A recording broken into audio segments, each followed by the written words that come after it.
तुमच्यासाठी आज करणार आहे रॉ बनाना फ्रिटर्स। चला तर मग सुरुवात करूया। इथे हे रॉ बनाना फ्रिटर्स करण्यासाठी ही दोन प्रकारची केळी येतात। ही मार्केटमध्ये इझिली अवेलेबल आहेत। सर्वात आधी काय करायचं की हे केळं आपण सोलून घ्यायचं। आता ते आपल्याला किसायचंय।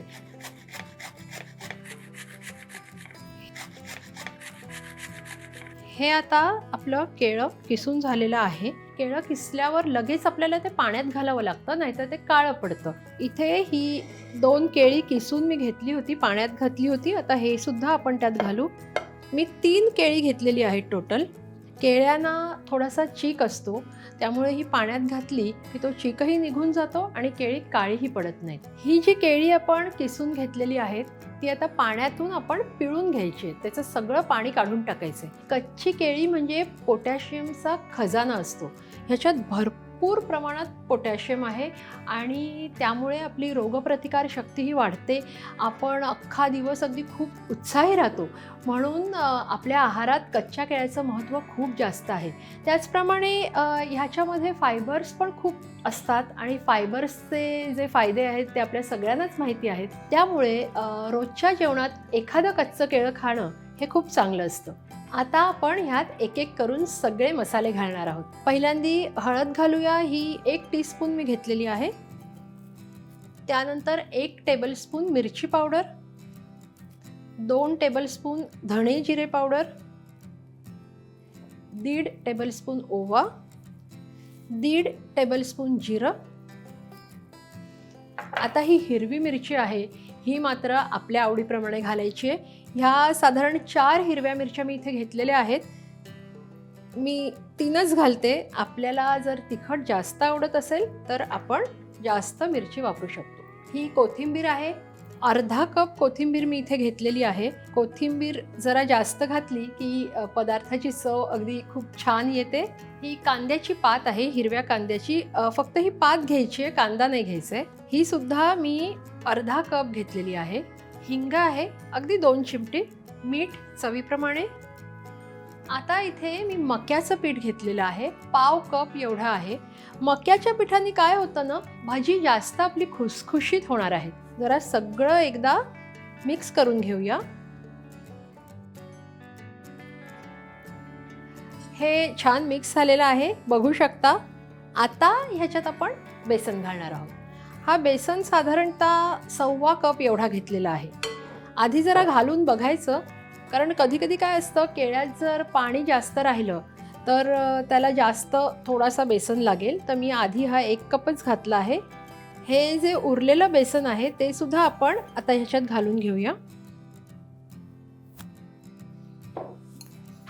हे आपलं बॅटर रेडी आहे। आता आपण काय करणार आहोत, ह्याला फोडणी करणार आहोत। कारण का, तर ह्या बॅटरमध्ये आपण कुठेही सोड्याचा वापर केलेला नाही। जेव्हा आपण फोडणी देतो किंवा गरम तेल ह्याच्यात घालतो तेव्हा भजी आपली अगदी खुसखुशीत होतात। चला तर मग पुढची प्रोसेस करूया। आता आपण गॅस ऑन करूया। साधारणतः 2 टेबलस्पून तेल घेतलेलं आहे। तेल आपलं तापलेलं आहे। आता आपण ह्याच्यात ओवा घालणार आहोत, कारण ओवा आपण अगोदरही टाकलेला आहे। त्यानंतर थोडंसं जिरं आणि थोडं हिंग। आता ही जी तयार फोडणी आहे ती आपण ह्या मिश्रणावर सगळीकडे पसरवून घालायची आहे। फोडणी घालून हे आता मिक्स करूया, पण एकदम हात घालू नका, कारण फोडणी खूपच जास्त गरम आहे। हे जे पीठ आहे हे व्यवस्थित मिक्स झालेलं आहे, कारण मगाशी जेव्हा केळं आपण पाण्यात घातलं होतं त्याचं मॉइश्चर आहे आणि त्यामुळे आता आपल्याला इथे पाण्याची गरज नाही आहे। जर तुम्हाला हे फार सुकं वाटलं तर थोडंसं पाणी शिंपडू शकता, पण ही कन्सिस्टन्सी बघू शकता तुम्ही, आपल्याला ह्यात पाण्याची अजिबात आता गरज नाही आहे। हे आपलं बॅटर तयार झालेलं आहे। आता आपण ह्याची भजी करूया।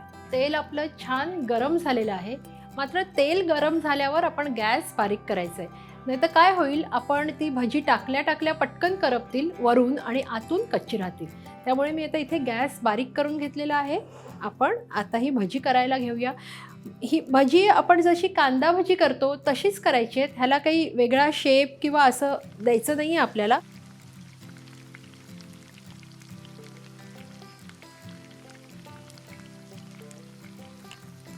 आपण मगाशी जो गॅस बारीक करून ही भजी तेलात सोडली होती, तो गॅस मी आता मीडियम ठेवलेला आहे. सगळी अगदी छान फ्राय होतील अशी फिरवत फिरवत आपल्याला ही भजी सगळ्या बाजूनी गोल्डन ब्राऊन अशी तळून घ्यायची आहे.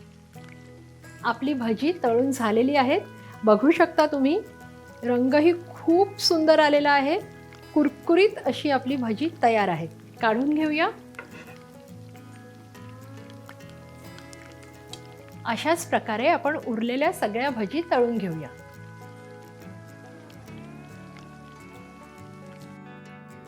आपली गरमागरम केळ्याची भजी तयार आहेत. तुम्ही कशाबरोबरही सर्व करू शकता. टोमॅटो केचप, पुदिन्याची चटणी किंवा अगदी खजुराची चटणीसुद्धा. हे बनाना फ्रिटर्स तुम्ही नक्की करून बघा. तुम्हाला ते आवडतीलच याची मला खात्री आहे. आणि अशाच खमंग खुसखुशीत रेसिपींसाठी बघत रहा रुचकर मेजवानी.